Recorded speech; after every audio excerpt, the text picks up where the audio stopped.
우리가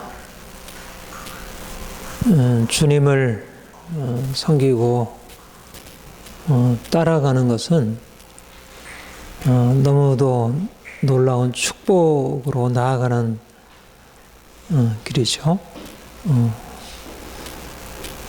우리가 하나님을 믿는다는 것은 하나님이 내 인생 안에 그분의 일을 이루시고 있다는 것, 그러니까 내가 계획하고 내가 꿈꾸는 것을 이뤄가는 게 아니고, 물론 나는 내 계획을 가지고 나아가고 있고 내 꿈을 향해서 달려가고 있지만, 그러나 나의 계획, 나의 꿈보다 하나님이 내 인생 안에 오셔서 그분의 계획을 향해서 나를 이끄시고 있다. 이게 이제 믿는 사람들이 갖게 되는 자기 인생에 대한 새로운 관점이라 할 수 있습니다. 그러니까 말하자면 믿음이란 하나님이 내 인생 안에 일을 행하시고 있다는 것. 내가 어떠냐보다 그분이 무엇을 내게 어떤 생각을 가지시고 그가 어디로 이끌어 가시는지가 중요하다. 여러분 어떤가요? 우리가 어떤 것을 계획하고 꿈을 꿀 때 그것은 그가 가지고 있는 역량을 가지고 역량에 따라서 꿈을 꾸잖아요. 내가 돈도 없고 지식도 없고 가진 것이 없으면 그 수준에 맞게 내가 앞으로 어떤 직업을 가지고 어떻게 살겠어, 그것을 꿈을 꾸게 될 것이고,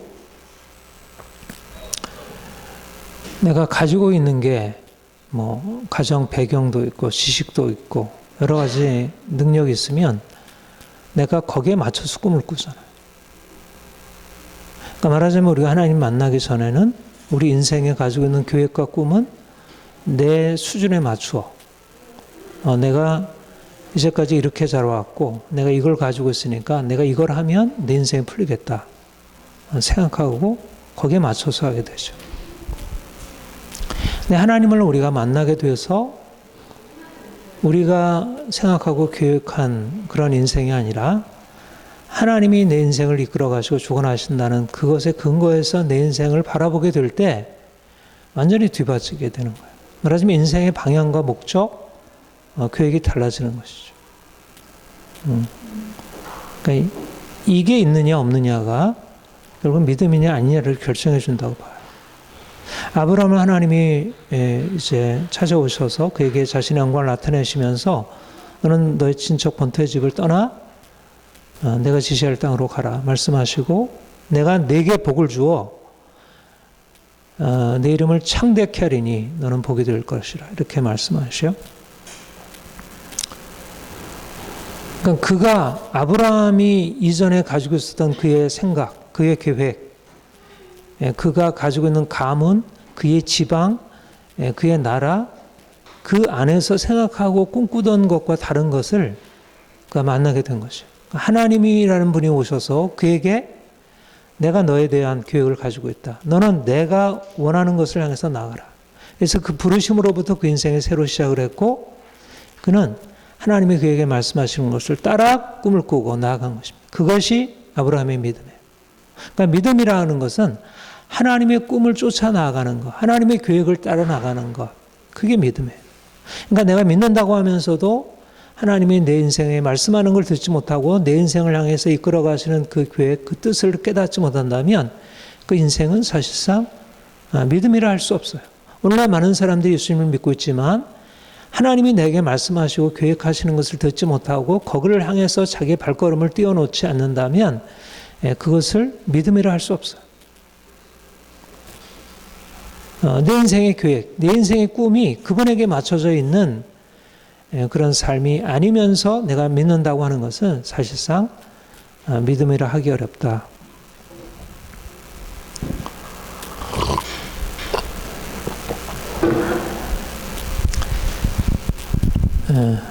하나님이 우리에게 말씀하시는 그분의 꿈, 그분의 비전 어떤 건가요? 예, 놀라운 것입니다. 놀라운. 어메이징한 거예요. 어메이징. 그러니까 우리가 어메이징 그레이스라 그렇게 얘기를 하는데, 하나님의 은혜가 어메이징한 것은 그분의 계획이 너무너무 놀라운 거예요. 그러니까 하나님의 꿈을 정말 마음에 품고 있다면, 우리 인생을 향한 하나님의 계획을 정말 알고 있다면, 내 인생에 대해서 진짜 가슴 뛰는 삶을 살아가지 않을 수 없는 거죠. 우리가 정말 그걸 믿고 따라갑니다.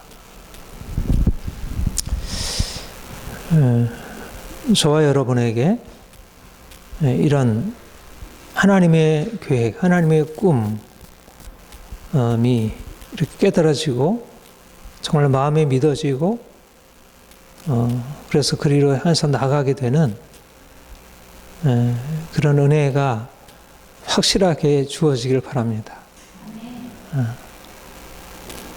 그러니까 정말 그렇게 붙든다면 우리가 그 드라이브 한다고 했죠. 드라이브. 그 정신분석에서 그 충동이라는 말을 드라이브라고 써요. 드라이브. 욕동 충동. 성충동. 공격 충동. 그러니까 보통 충동이라는 우리를 끌어가는, 우리를 이렇게 몰고 나아가는 것들은 주로 욕망, 이런 것들이 우리를 몰고 나가요. 근데 하나님이 우리 인생 안에 들어오셔서 우리를 드라이브 하는 것, 우리를 몰고 나가는, 우리를 충동적으로 우리를 끌어가는 것은 하나님의 놀라운 계획이에요. 그게 우리를 붙들어요.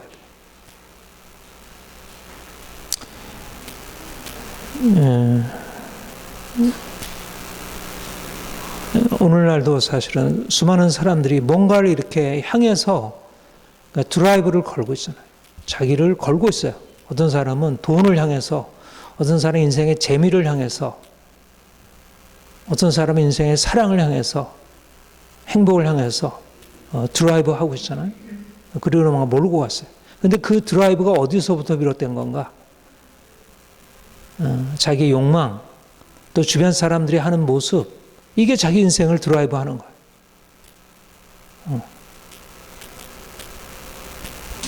그러니까 그것을 향해서 나아가는 게 이러저러한 게 방해가 들면 그것 때문에 힘들고 고통스럽고. 근데 사실 그렇게 해서 이루어지는 것들이 어떤 거예요? 이게 제대로 된 것들이 아니잖아요. 우리 어린 아이들이 어려서의 그 충동에 따라서 인생을 살면 어떻게 되나요? 인생 망가져요. 먹기만 하고, 놀기만 하고, 마음대로 그런 인생을 허비하게 되면 인생 망가져요. 사실 우리 인생 안에 여전히 그러한 어떻든 우리가 억제하고 내려놓아야 할 것들이 너무 많아요. 근데 하나님이 우리에게 오셔서 그것과는 다른 종류의 삶으로 우리를 끌어가시려고 하는 하나님의 드라이브가 있는 거예요. 그래서 그것이 우리 인생을 새롭게 방향을 이제 장악하게 되는 것, 잡아주게 되는 것. 이게 은혜입니다.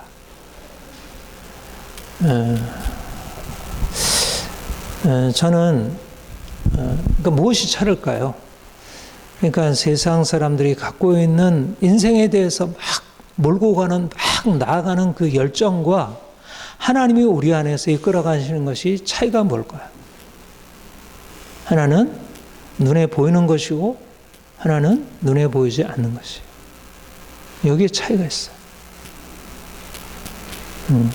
대부분의 사람들이 삶을 끌어가고 사람들이 거기에 끌려가는 것은 돈이에요, 돈. 눈에 보이는 행복이에요. 사람들이 인정해요. 그것은 어떻게 보면 주어지면 엄청난 것들을 가져다 주는 것 같아요. 제가 오징어 게임을 보니까 거기에 이제 456억이라는 엄청난 돈이죠. 근데 완전히 인상이 밑바닥에 뭐 빚에 몇십억 빚진 사람들이 그것을 얻으려고 목숨을 담보해서 그 게임에 참여해요. 모두 다 죽고 한 사람 몇 명이던가? 300명이던가? 400명이던가? 그 중에 한 사람만 이제 남아서 그 돈을 타죠. 근데 사실은 여기 안에 굉장히 큰 상징이 있다고 생각해요. 오늘날 이 시대를 향한. 사람들이 끌고 가는 게 뭔가? 사람들이 목숨을 걸고 메어 달리는 거. 자기 인생 전체를 걸고 거기에 메어 달리는 게 뭔가? 돈. 그것으로 얻을 수 있는 눈에 보이는 행복들인 것이. 그러니까 그 정도까지 심하진 않다 하더라도 사람들이 의식 안에는 아주 유사한 의식. 그런데 하나님이 그와 유사한 우리 인생 안에 찾아오셔서 이제 새로운 것을 우리에게 말씀하시고 우리에게 놀라운 것, 456억과 비교할 수 없는 엄청난 것을 하나님이 우리에게 이렇게 말씀하시고 그리로 이끌어 가십니다. 내가 너로 큰 민족을 이루고 내게 복을 주어 내 이름을 창대케 하리니 너는 복이 될지니라. 열방이 너를 인하여 복을 받으리라. 하나님이 아브라함을 그것을 위해서 부르셨고 하나님이 이스라엘 백성들을 그 거룩한 축복의 민족 삼으시려고 그들을 애굽에서 끌어내셨어요. 그러니까 하나님의 계획은 말하자면 그가 택한 그의 백성들에게 그야말로 세상 사람들이 누리지 못하는 엄청난 복을 누리게 하시려고 그 복을 얻게 하시려고 그를 부르신 것이. 그래서 부름받은 자들로 이제 시작을 한 것입니다. 그런데 이제 어떤가요? 우리가 성경에서 보고 알게 되는 것은 뭐예요? 그들이 하나님께로부터 부름받아서 그들의 인생에 나아가는 경로이 어때요? 복인가요? 복이 아닌 거예요. 말하자면 이제까지 사람들의 삶을 끌어가고 사람들의 삶을 장악하던 그 모든 것들을 다 잃어버리게 만들고 이제까지 거기에 익숙해 있었던 그 삶의 구조를 다 깨뜨리고 그들로 하여금 처참한 저 구렁으로 끌어내리는 그 과정을 하나님께서 이끌어 가셔요. 말하자면 내가 내 인생의 계획을 가지고 내 인생의 꿈을 향해서 나아간다면 감히 생각지도 못하고 그것은 내게 전혀 고려되지 않는 것들이 하나님의 계획 안에서 그가 택하고 부르는 사람들에게 주어지게 돼요. 아브라함이 그렇고 요셉이 그렇고 다윗이 그렇고 하나님이 그들에게 부름받아서 결국은 그들을 저 높은 곳으로 이끌어갈 사람들을 향해서 행하시는 것은 사람들이 가지고 있는 그 꿈을 이루고 있는 그 꿈을 이루기 위해서 필요한 과정들과는 너무나 또 다른 밑바닥으로 떨어지는 그 경험들, 그것들이 하나님의 계획의 중요한 부분이라는 것이죠. 그러니까 하나님의 계획을 따라가는 것과 내가 이제까지 가지고 있는 꿈을 따라서 가는 것은 같이 갈 수가 없어요. 말하자면 보통 사람들이 이 세상에서 내 인생의 행복과 성공을 위해서 막 달려가는 방향과 하나님이 내 인생에서 이제 내가 너로 놀라운 것을 이루게 할 거야 라고 말씀하시면서 내 인생을 끌어가는 것은 방향이 달라도 너무 달라요. 그러니까 말하자면 내가 그 길로 나가다 보면 이게 도무지 이게 제대로 된 게 맞아 끊임없이 의심할 수밖에 없는 상황이 도래하게 된다는 거예요. 요셉이 그렇잖아요. 요셉이 어려서 그가 받은 하나님의 꿈은 모든 형제들을 위해 부모까지도 그에게 엎드려 절하게 될 그런 꿈이었어요. 그로 하여금 최우두머리가 되어서 모든 사람들로 존경과 칭찬을 받는 꿈이었어요. 그런데 그에게 주어진 것은 형들의 미움을 받아서 노예로 팔리고 종살이 하다가 억울하게 감옥에 갇히고 그 수많은 고생을 거친 이후에 하나님께서 그를 애굽의 총리로 삼으시고 다윗 역시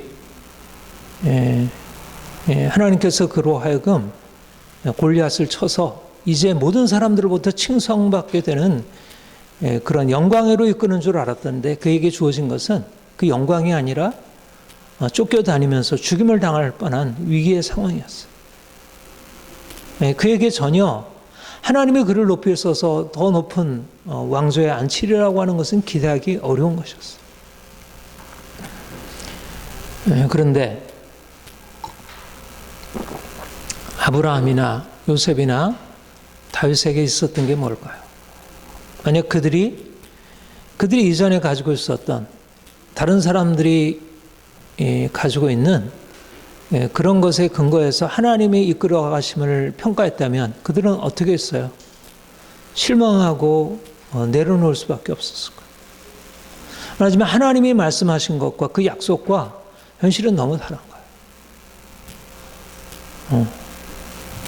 그런데 그들은 그런 상황을 거치면서 낭망하지 않고 하나님께서 나타나셔서 자신에게 말씀하시고 그에게 제시해 주신 꿈을 그들은 놓지 않은 것입니다.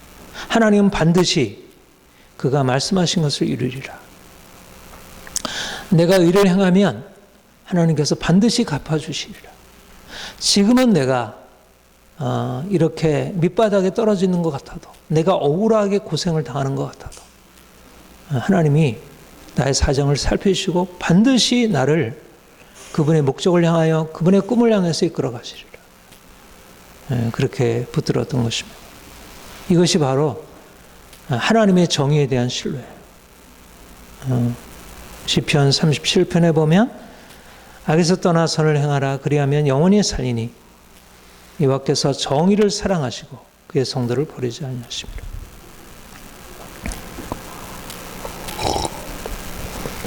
여호와께서 정의를 사랑하신 하나님은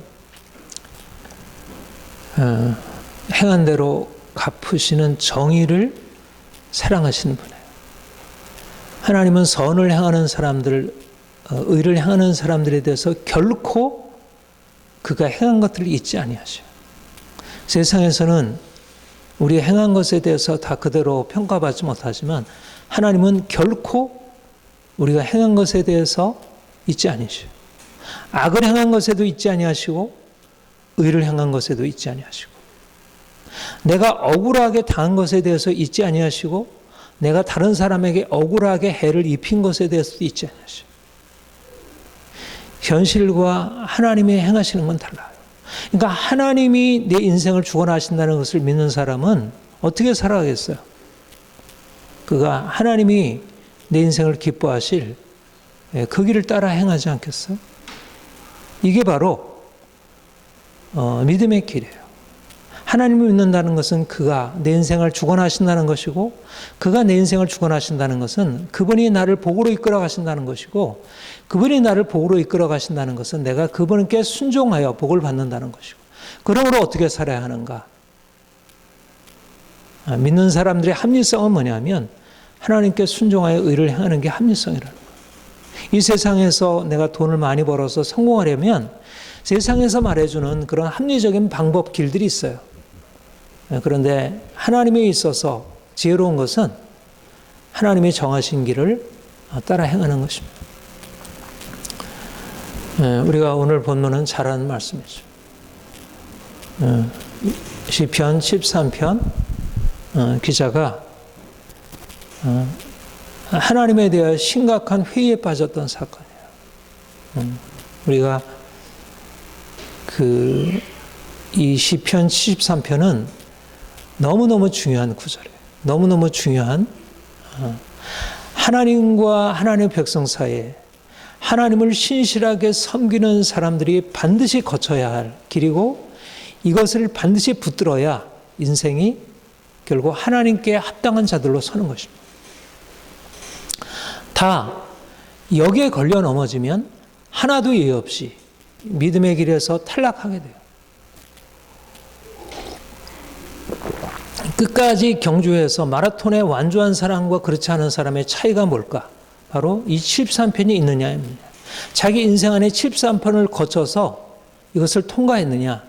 그렇지 않고 73편에 좌절해서 끝나느냐? 이게 바로 완주하느냐 완주하지 않느냐의 차이예요.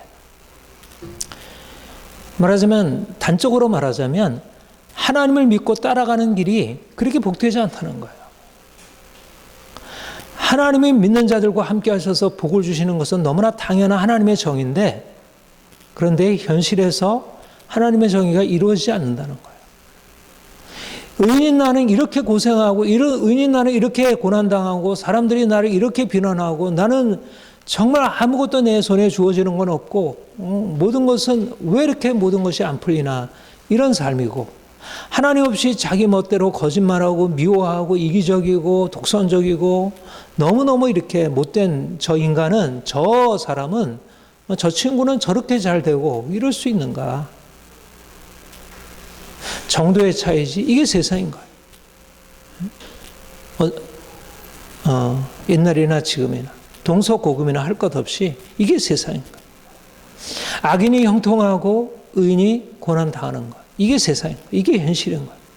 말하자면 이 세상 속에서 하나님의 정의가 실현된다는 것은 그렇게 작은 부분이지, 사실 정의롭게 살아가지고 의롭게 살아가지고 내 인생이 잘 풀려가지고 내가 복을 누리게 된다는 사람은 100에서 한둘을 꼽기 어려운 거예요. 대부분 인생 정말 머리 잘 굴리고 영리하게 교묘하게 다른 사람 것을 빼앗아라도 내 걸로 어떻게든지 챙기고 이렇게 해야지 내 인생이 잘 되지, 내가 다 나눠주고 인정 다 받아주고 다 배려해주고 하면 이거는 어리석고 미련한 것이고, 그렇게 살았다는 인생 망치는 거예요.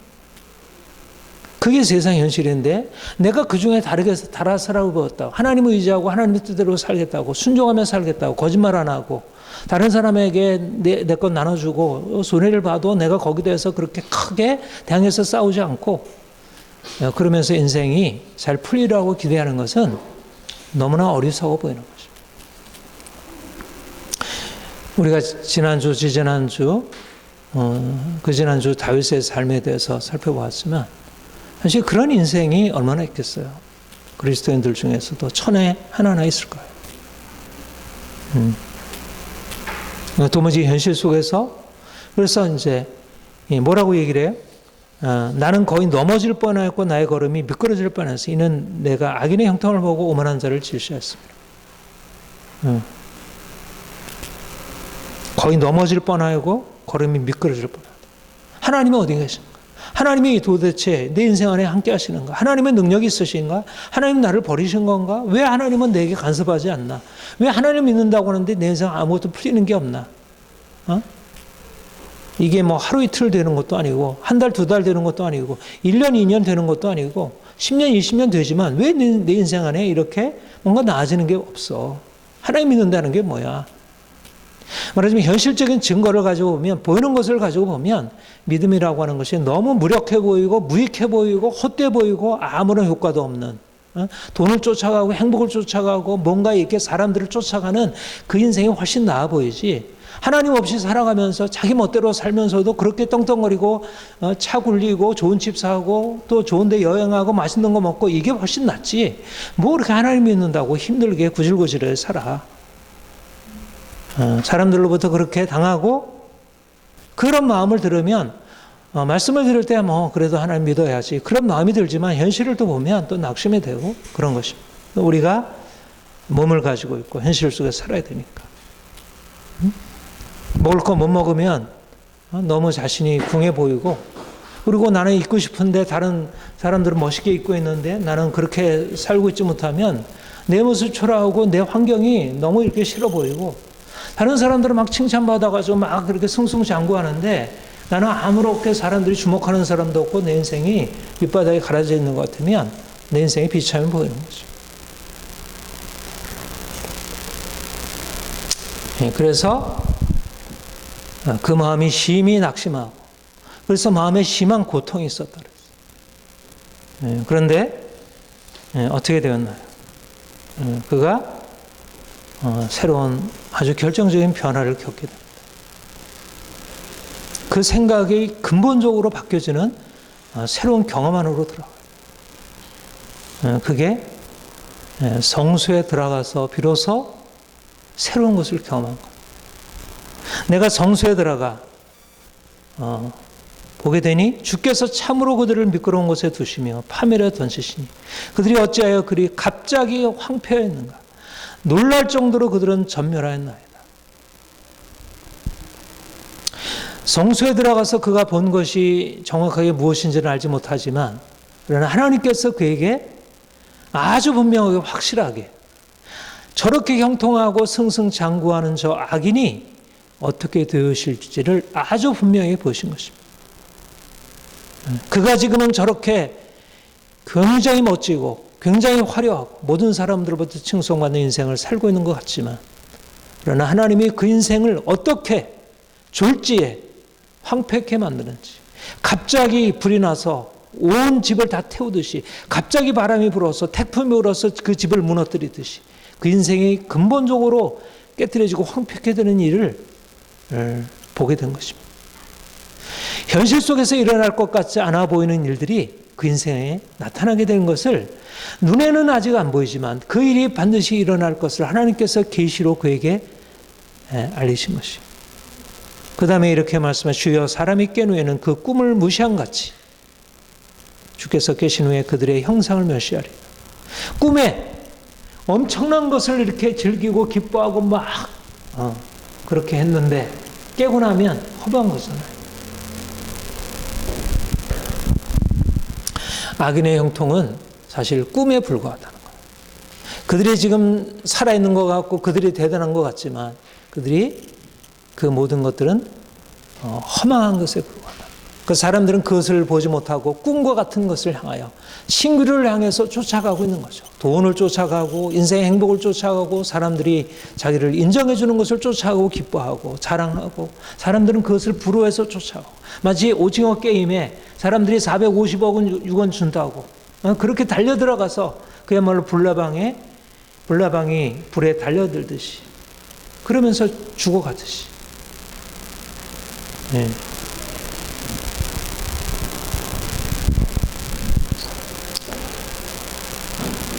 이 시인이, 의인이 하나님을 믿었다가 하나님을 믿고 하나님을 섬겼는데 어느 사이에인가 하나님이 보이지 않고 하나님이 자기와 함께 하심이 보이지 않고 하나님께서 그에게 주시려고 하는 그 놀라운 비전이 보이지 않고 눈에 보이는 그 현실이 보이고 사람들이 잘 되는 게 보이고 자기가 비참한 게 보이면서 자기 인생에 대해서 비참하게 생각했던 그것이 깨달아지기 시작한 거예요. 내가 무엇을 보고 있었나? 내가 지금 무엇을 생각하고 있었나? 왜 내가 마음이 이렇게 산란해지고 내 마음이 이렇게 고통스러워지고 내 인생이 비참해지고 하나님이 없는 것 같이 여겨졌는가? 하나님이 안 계신 게 아니고 내가 뭔가 내 눈에 헛된 것을 내가 보았고 내가 그것에 의미를 두고 그것을 쫓아갔다는 것.